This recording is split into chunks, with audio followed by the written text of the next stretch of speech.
السلام علیکم، آپ دیکھ رہے ہیں خراساچ، میرا نام مبشر لقمان ہے۔ کل آپ نے دیکھی تھی یہاں پہ ایک پریس کانفرنس، ایسی پریس کانفرنس 45 منٹ چلی اور سڑکیں سنسان ہو گئیں پورے ملک کی، اور بچے اور بوڑھے جو ہیں وہ گھروں میں دبک کر بیٹھ گئے اور بتایا گیا کیا کس قسم کی خوفناک سازش ہو رہی ہے، اور پھر رات کو 10:05 پہ وہ سازش بے نقاب ہو گئی۔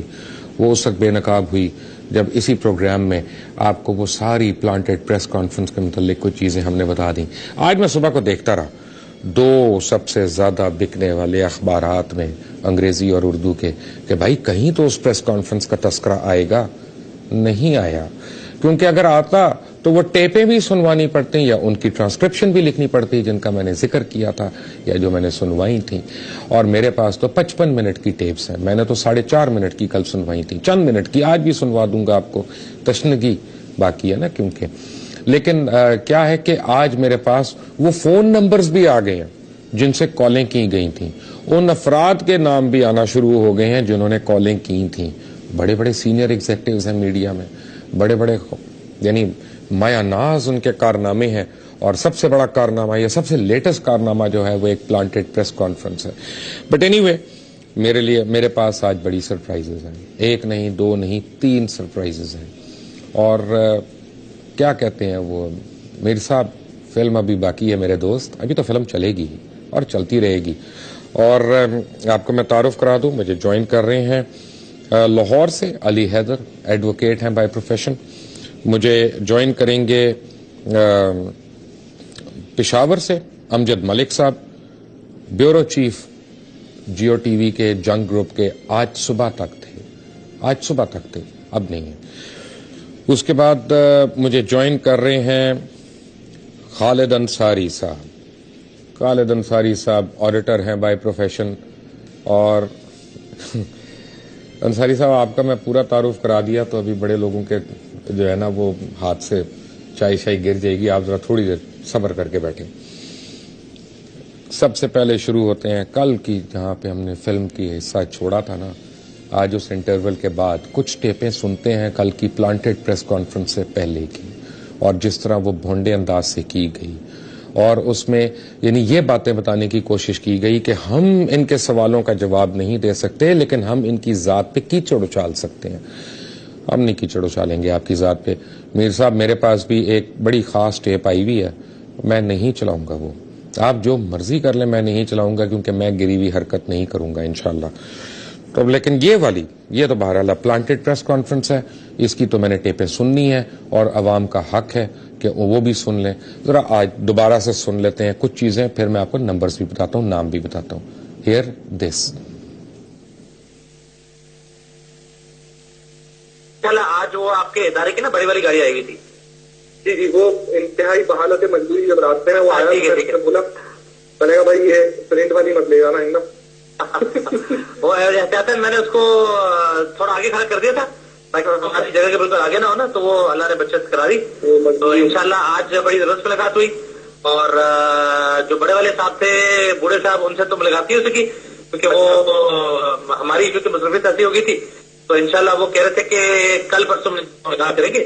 سلیمان صاحب کی طرح ہمیں ملاقات کے لیے بلائیں صبح 10:30 بجے، کل صبح انشاءاللہ 10:30 بجے۔ تو میں نے کہا آپ سے پوچھوں، جگہ کے بارے میں پوچھو، لیکن آبویسلی انڈرسٹوڈ ہے کہ وہی پرانے والی جگہ پہ ہوگا، وہی پرانی جگہ پہ ہوگا۔ آپ یہ بھی ان سے پوچھ لیجیے گا۔ اور گاڑی کا آپ کو میں نے کہا یاد کرا دوں، تو کس طرح آپ کریں گے، یا میں اسی کو ڈرائیور کو فون کر لوں؟ نہیں وہ تو رینٹ کر رہا ہے، ٹھیک ہے کروا کے آپ کو نمبر دیتا ہوں، بڑی مہربانی، ٹھیک ہے؟ چلے نا، بہت شکریہ جی، بہت شکریہ۔ اچھا یہ جو آپ کرتے ہیں بار والا معاملہ جو کرتے ہیں، جی اس میں آپ کو زیادہ انکنوینئنس نہیں ہے؟ اور دوسرا سوال یہ کہ جب فار ایگزامپل آپ کب تک اس کو پیمنٹ کرتے ہیں؟ ایسا تو نہیں کہ اگر ہم گاڑی سے 3-4 دن گھنٹے کے لیے استعمال کر رہے ہیں اور آپ کو پورے دن کا وہ بلنگ کر رہی ہے، ایسا تو نہیں معاملہ چل رہا؟ آپ کے لیے جو میں کراتا ہوں نا وہ آورلی حساب ہوتا ہے، تو ہمارا جو ٹرانسپورٹ کا ڈپارٹمنٹ ہے میں انہیں کو بولتا ہوں کہ آپ ایک گاڑی باہر سے کرا دیں، بالکل، اور آپ وہ ڈرائیور سے میری بات کرا دیں، ان کو پتا رہتا ہے کہ میں کسی خاص کام کے لیے کر رہا ہوں جو ان کو نہیں پتا ہے۔ بالکل ٹھیک ہے۔ اور یہ آورلی بیسس پہ؟ ہاں یہ آورلی بیسس پہ۔ چلے الحمدللہ، مجھے تسلی ہو گئی۔ بالکل ٹھیک ہے، ٹھیک ہے۔ آپ میں بھی ان چیزوں کا بہت خیال کرتا ہوں، آپ بھی نہیں ماشاءاللہ یہ تو جب میں نے کہا نا آپ سے تو مجھے پتا کہ ماشاءاللہ ادارے کی طرف سے ہے، لیکن یہ مجھے صرف یہ تھا کہ جو ہے نا وہ زیادہ جو ہے نا وہ بوجھ نہ ہو، لیکن یہ آرڈی والا معاملہ بہت مناسب ہے آج کل.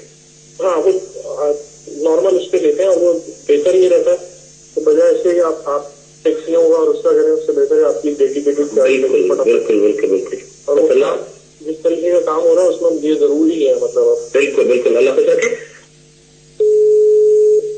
آپ ریسپشن پہ اگر جائیں گے نا نیچے گراؤنڈ فلور پہ جی تو ہمارے ایڈمن کا ایک لڑکا ہے اظہر جعفری نام اس کا.